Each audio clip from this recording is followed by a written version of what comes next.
frustrating. All right, so when he was diagnosed, what were you told that you needed to do as far as the interventions go? Nothing. Okay. Our pediatrician at the time told us, basically, your child is autistic.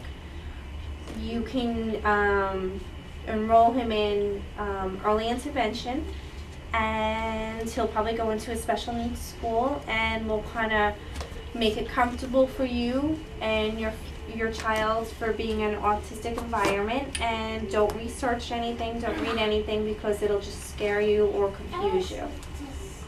Okay, so, I mean, it wasn't really like a hopeful day. No, it was your child's autistic, and this is what your life's going to be like.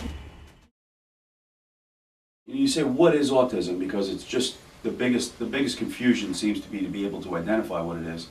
Autism is the most common condition in a group of developmental disorders known as autistic spectrum disorders. Autism is characterized by impaired social interaction, problems with verbal and nonverbal communication, and unusual, repetitive, or severely limited activities and interests. So essentially all mental and emotional and communication related issues, that's the hallmark of what autism really is. And you go down a little bit and you say, well, how is autism diagnosed?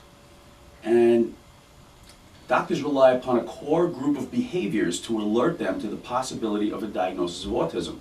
These behaviors include impaired ability to make friends with peers, impaired ability to initiate or sustain a conversation, absence or impairment of imaginative and social play, stereotypical, repetitive, or unusual use of language, restrictive patterns of interest that are abnormal in intensity of focus, preoccupation with certain objects or subjects, and inflexible adherence to specific routines or rituals.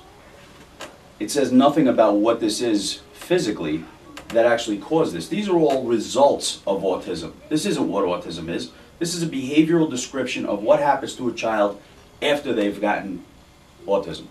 And it's just so frustrating as a clinician to say, why are we thinking about it this way since 1943?